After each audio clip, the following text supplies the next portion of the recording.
안녕하세요. 그렇게 하죠의 202153 밀리 이상기입니다. Artificial Intelligence in Cardiology에 대해서 발표하겠습니다. 목차는 다음과 같습니다. 우선 논문을 간단하게 소개하자면 논문 제목, 논문 저자, 저널과 발행 일자는 다음과 같습니다.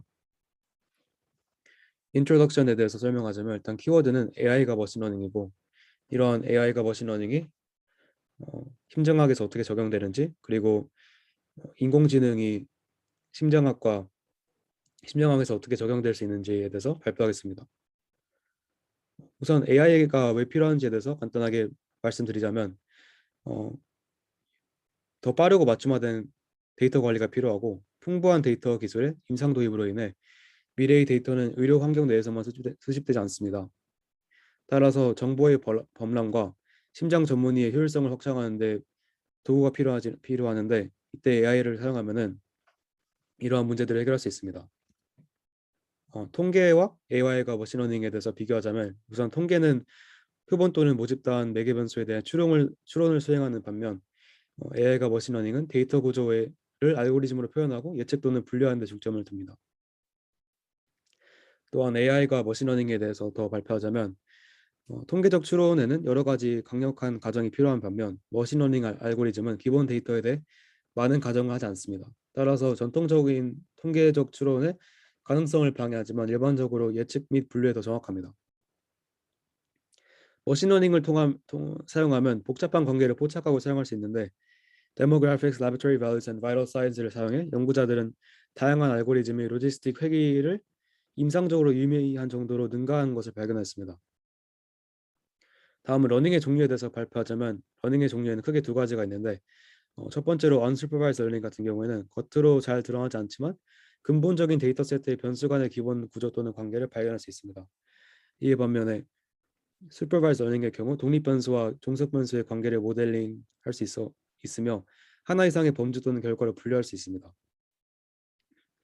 어, Feature Selection에 대해서 간단하게 발표하자면 Feature Selection은 예측 모델링 전에 이루어집니다. 어떠한 변수가 예측 모델에 포함되어야 하는지를 결정하는 데 어렵습니다. 로지스틱 회귀 모델을 적용하는 것은 관측값보다 독립 변수가 더 많을 때 대수적으로 불가능합니다.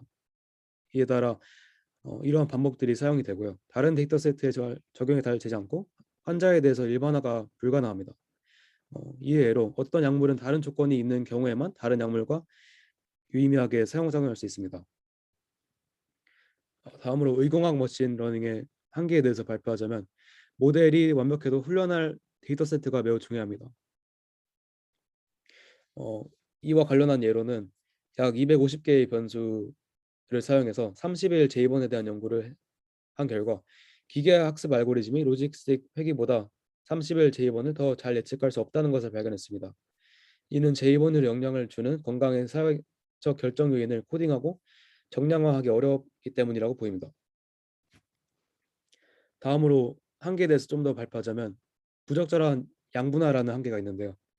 어, 1차 심혈관 질병을 예방을 하기 위해서 스타틴을 복용해야 하는지 결정하는 연구와 관련해서 10년 심혈관 위험에 대한 10% 인계값을 기준으로 등급화한 결과 결과적으로 정확성이 떨어지는 결과를 음, 관찰할 수 있습니다.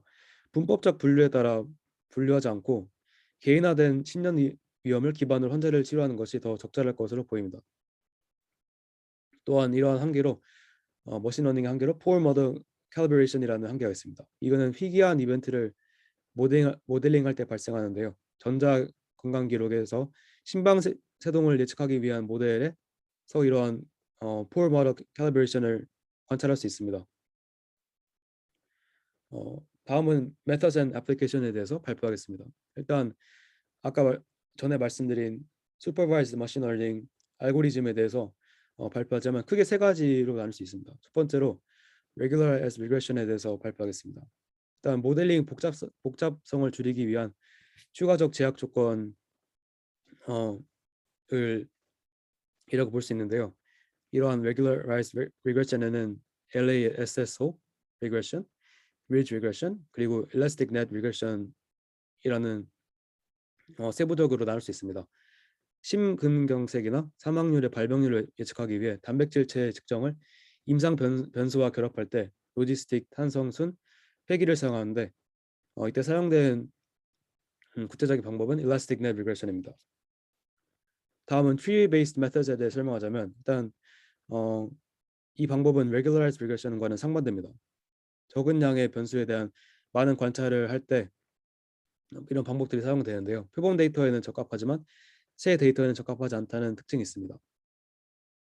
이러한 Tree-based Methods에는 두 가지 방법이 있는데요. 첫 번째로 Bootstrapping의 경우에는 각 의사결정 트리가 작성되기 전 관측자치의 무작위 샘플을 취합니다. 또한 백인 같은 경우에는 트리 구축 프로세스의 단계에서 무작위로 샘플링된 변수 하위 집합만 구축 알고리즘에 표시됩니다. 좀 더 포괄적으로 얘기하자면 트리 베이스 메서드 경우에는 많은 개인적인 러너, 그러니까 인디비주얼 트리즈를 모아놓았다고 볼 수 있는데요. 이들 인디비주얼 트리 하나하나 보면은 매우 효과가 미비하지만 이런 트리들을 함께 집게 하면은 매우 잘 수행되는 경향이 있습니다. 이것은 각각 다른 분야의 의료인들이 환자를 치료하기 위해 함께 상담하는 것과 유사하다고 볼 수 있는데요. 심장 초음파 영상 분석 자동화에 이런 트리 베이스 메서드가 이용됩니다. 다음에 서포트 벡터 머신에 대해서 발표하겠는데요. 우선 그림을 간단하게 보면은 이 그림은 서포트 벡터 머신을 나타낸 그런 그림들이라 볼 수 있습니다. 더 세부적으로 설명하자면 간단하고 복잡한 비선형 관계를 캡처할 때 사용되는데요. 이진 분류 문제에서 서포트 벡터 머신은 입력 관찰을 고차원 공간에 매핑합니다. 즉 초평면을 구성하는데 선형으로 두 개의 클래스로 분리합니다. SVM이 이용되는 경우에는 혈장 대사 산물 수준에서 90% 정확도로 스텐트 내 재협착을 예측한 그런 연구가 있습니다. 그러나 이런 서포트 벡터 머신에는 문제점이 있는데요. SVM은 이분법적 결과에 대해 작용합니다. 이거는 앞서 설명해 드렸는데요. 이분법적으로 분류하게 되면은 많은 한계점이 발생합니다. 또한 고차원 공간에서 변수가 많은 경우에는 계산이 어렵거나 아예 불가능할 수도 있습니다. 다음은 unsupervised learning에 대해서 설명하겠습니다. unsupervised learning에는 두 가지 방법이 있는데요. 첫 번째로는 뉴럴 네트워크입니다. 이는 말 그대로 네트워크로 배열된 뉴런인데요. 이런 네트워크에는 히든 레이어가 있습니다. 이 히든 레이어 속의 뉴런은 입력 뉴런을 촉발할 만큼 충분히 큰 값을 전달할 때 활성화됩니다. 이 활성화된 뉴런은 뉴런의 최종 출력 레이어에 도달할 때까지 다음 뉴런 레이어에 값을 계속 전달합니다. 다음으로는 딥러닝 모델에 대해서 설명드리겠습니다. 일단 앞서 설명한 뉴럴 네트워크와 다른 점은 딥러닝 모델은 다수의 히든 레이어를 가지고 있습니다. 그래서 딥러닝 모델은 히든 레이어 속에 뉴런에 의해 데이터가 추상화되고 이러한 결과는 로지스틱 회귀 모델 또는 SVM에 대한 입력 값으로 사용되기도 합니다. 딥러닝 모델에는 크게 두 가지 방법이 있는데요. CNN과 RNN입니다. 우선 CNN을 설명하자면 연결된 신경망과 상당히 유사합니다. 이미지 또는 신호를 통한 로컬 커넥티비티가 있다는 특징이 있고 또한 비선형 활성화 함수와 관련이 있고 추상적이라는 특징을 가지고 있습니다. 이에 반해 RNN은 음성 및 언어와 같은 순차적 데이터에 적합하며 이전에 관찰된 데이터의 이력에 대해 메모리를 포함하는 추가 숨겨진 상태 벡터로 구성되었다는 점에서 앞서 설명드린 CNN과는 다르다고 다른 특징을 지니고 있습니다. 다음은 AI 적용에 대한 제한 요소에 대해 간단하게 설명드리고자 하는데요. 우선 딥러닝 모델을 훈련시키기 위해서는 엄청난 양의 데이터가 필요합니다. 그런데 이러한 데이터를 획득하는 데는 많은 비용과 어려움이 있습니다. 심장학과 딥러닝의 관계에 대해서 말씀드리자면 전도 이상 감지에 CNN이 적용되었고요. 그다음에 관상 동맥을 분류하기 위해 또 CNN이 사용되었고 심부전 진단을 예측하기 위해 RNN이 사용되었습니다. 그래서 심장학 관련된 연구에서는 딥러닝이 많이 사용되고 있음을 알 수 있습니다. 다음은 앞서 설명드린 unsupervised learning에 대해서 조금 더 말씀드리자면 레이블이 지정된 관찰이 필요하지 않습니다. 이 방법은 전통적인 통계 방법에서 파생되었는데 전통적인 통계 방법에 비해서 데이터 세트에 대해 더 작은 과정이 필요하다는 점에서 더 효율적이라고 볼 수 있습니다. 또한 심장학에서 대부분의 질병은 궁극적인 질병이 나타나기 수십 년 전에 발병이 시작될 수 있는데요. 이건 느리고 이질적이며 복합적이며 만성적인 과정입니다. 단일 질병 개념의 하위 유형을 학습하면은 이런 하위 유형을 다르게 치료하여 결과를 개선할 수 있습니다. 그래서 이러한 맥락으로 봤을 때는 심장학에서 unsupervised learning은 적용은 매우 효율적이고 좋은 결과를 가져올 수 있음을 예상해 볼 수 있습니다.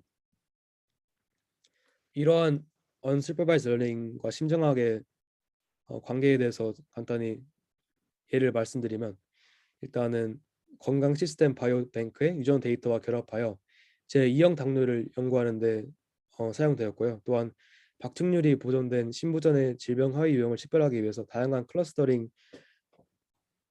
기술이 사용됐습니다. 어, 다음은 reinforcement learning에 대해서 설명드리겠는데요. 이런 알고리즘들은 시행착오를 통해 학습을 합니다. 입력 데이터와 최적화의 대상의 결과만을 제공하고요. 알고리즘은 환경과 상호작용하는 특정 시간의 에이전트로 구성되며 데이터 누락 문제를 극복하고 어떠한 결정의 확실성을 정량할 수 있습니다. 이러한 예로는 구글의 연구 그룹은 바둑에서 세계 챔피언을 이기기 위해서 강화 학습 모델을 훈련시켰습니다. 결론에 대해서 말씀드리자면은, 우선 심장 전문의는 다른 많은 전문 분야에 비해 환자에 대해 더 풍부한 양적 데이터에 접근하는 경향이 있습니다. 그래서 데이터를 기반으로 의사결정을 내리는 가장 좋은 방법은 AI에서 가져온 기술을 적용하는 것입니다. 환자 데이터 양이 계속 증가하고 새로운 생물의학 데이터가 생겨남에 따라 자동화된 알고리즘이 필요해졌습니다.